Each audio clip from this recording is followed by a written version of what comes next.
What are the advantages of using an iPhone?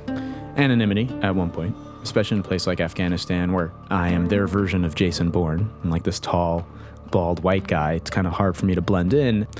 When you shoot with an SLR or rangefinder, any type of camera, you're taking this huge black box and you're throwing it in front of your face. And you're blocking out your ability to interact with your subject. Sometimes that could be good if you need to cut your empathy off in some ways. So like if you're at a funeral and you need to pull yourself emotionally out of the situation, something hard. But a lot of times I'm just talking to someone or I'm just there on the street and all of a sudden I am cutting the level of empathy, and the level of interaction and intimacy with people by putting a camera up against my face. And so shooting with the phone, I can keep eye contact with the people I'm photographing and at the same time photograph. When you photograph, you use your dominant eye. And so like the way the human eye works, eyes, is like you have your dominant eye and then your non-dominant eye helps you with depth perception, right? And all of a sudden, when you cut that eye, that non-dominant eye off, you have no depth perception. But a photograph is a two-dimensional object. So you don't have the three-dimensional field that we see with on a daily basis. And so in order to make a good two-dimensional photograph, like a lot of people are like, I saw this, but my photograph doesn't really look like the way I saw it. And part of that is because you're not counting that our brains, we have depth to how we see. So you have to learn how to think about what you see in the same way that a camera does in two dimensions. And when you shoot with a traditional camera, you're able to compress that depth perception out because you're just using one eye. And I actually see in my work, and it's mostly because I think about this a lot, is that there's a distinct difference in the way I think and compose when I use a traditional camera versus a camera where I keep both eyes open. Because you're experiencing the space and then trying to translate it into two dimensions. You haven't given up the other cameras, though, have you? No, not at all. You're still working with them. I think that all these tools have their place in my camera bag, and I use them for different things. I covered the Sochi Olympics. I'm not going to cover that with an iPhone. I remember somebody did cover the London Olympics in 2012 with an iPhone. Yes, but with an adapter, putting traditional Canon lenses onto it. Something you put on the... Yeah, so like if I'm shooting some events with like a 600 millimeter lens, I don't see the point of putting it on an iPhone. Like for me, the iPhone was a tool that I could fit in my pocket that I could quickly use, and more than anything, that allowed me to transmit, as a journalist, that allowed me to transmit images right away in the thick of it. Like when in Libya, in the trenches, we created a Wi-Fi signal. So think about that. Their cell phone networks were down, their bullets are whizzing over our heads, and there was a Wi-Fi signal that was made so that I could, if I photographed with my iPhone, right, I was able to put that image up on my blog in the thick of it. Are you carrying more kit or less kit? I think digital world has actually made it much harder.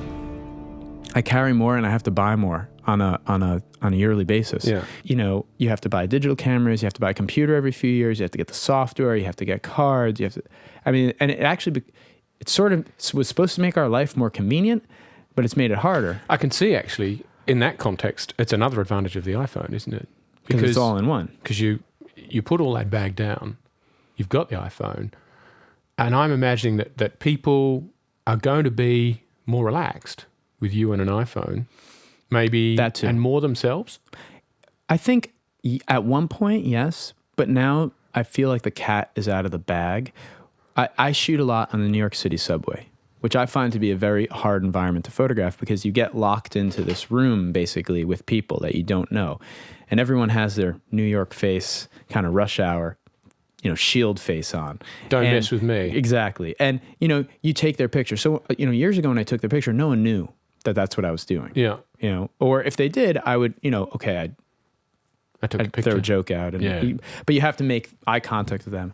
And now I think the cat's out of the bag. Like so many people take pictures and people know it. Like I've looked at pictures and there's like somebody in the corner of the frame kind of looking at me like they know I'm taking a picture. I think people recognize that people are now shooting constantly. I covered Floyd Mayweather, the undefeated champion boxer. And when he came in to the ring in Las Vegas, every single hand was up holding a phone to take a picture. Like everyone. People often get discouraged about that, like what that means for photography. All those people were taking pictures And I like to think that I make pictures. And that's a big, big difference. You talked about the Hipstamatic app, and you've been quite the proponent. You've actually worked with them to develop a specific filter. Yeah. What does that do? Nothing, actually. It was developed, the photojournalism pack and what became the Lowy lens. It was sort of developed to quiet the purists down. Like this idea that, okay, they're crazy, all these filters that might change things. So what I want to do is just have something that sharpened the image, I gave it a little contrast, and that was it. So like pretty much exactly what I do with all my images. Because sometimes the images out of the phone itself are not sharp, because the glass element in the front of an iPhone is so close to the chip. It's just about light. But it means that if I get it, I can take a photo that's more like something you'd take than I'd have any other chance of doing. I'll let you think that.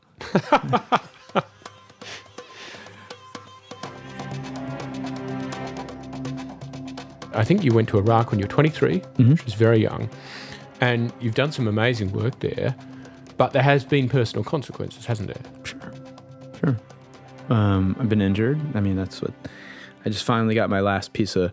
You've had metal in that arm? Or it was actually a piece of plastic that was never noticed because it was plastic, and it was cutting through my ulnar nerve. I lost my long thoracic nerve in my back. Most of the muscle systems in my back failed a couple of years ago because of that. And, so I've had a lot of injuries from beatings and bombings in Iraq and other places. But I'd probably say that those pale in comparison to what you take away mentally from that. You've actually been public in saying, yeah, look, I've got PTSD. Yeah. I don't think it's anything to be ashamed about. I mean, I think the shame is like not doing anything about it and letting it control you. I think, my PTSD got to the point where I don't like being out of control, because one of the worst moments was when I had no control over when I lived or died, because I wasn't a soldier. So I didn't lift up a gun. So for me, it was more like I have no control over my, destiny here. So I can't get drunk or high because I lose control, and I don't want that anymore. Like, we go to these places not wanting it to be boring. Like, we go in knowing that we're going to see death. And it's very different than a soldier who might say, I have to go to Afghanistan, but I hope my 15 months are just boring as shit and nothing happens and I can go home. Whereas a journalist, I need there to be violence. Yeah, I'm there for 2 weeks and something better happened. And I think there's a certain level of shame when you realize, at least for me, that I need death and destruction for my job. I make my living off that, right? And not only that, you get to do the Super Bowl and other stuff. I'm like, the image that started my career and my first round the world was the death of another man. And how do you deal with that? How do you quantify that in your head? Like when someone pats you on the back and says, "Good job," and you're like, "But that's a dead person." That and whether it was a good guy or bad guy, it just depends on which side is judging. At the end of the day, this is someone who had a mother and father and who died. Maybe he was a father, and maybe he had children, and regardless of political beliefs, right? Someone made this ultimate sacrifice, and all of a sudden I'm just photographing it. For me, coming back, I felt really guilty and ashamed about surviving and going through this, and so I just wanted to get beaten up. So I ended up just joining all these stupid fight clubs and just getting hit. To me, that was how it translated. And it's not healthy, and I don't recommend it for everyone. But I like to say I grew up in New York in the 1980s, and that's... we fought a lot. But so is that's still a thing that you do? No. I hurt I broke my hands, I broke my nose. It was, as one does when you get into fistfights. And a friend of mine, the MMA kind of cage fighting scene was getting really big in the States, and he sort of introduced me to that, and I started photographing it.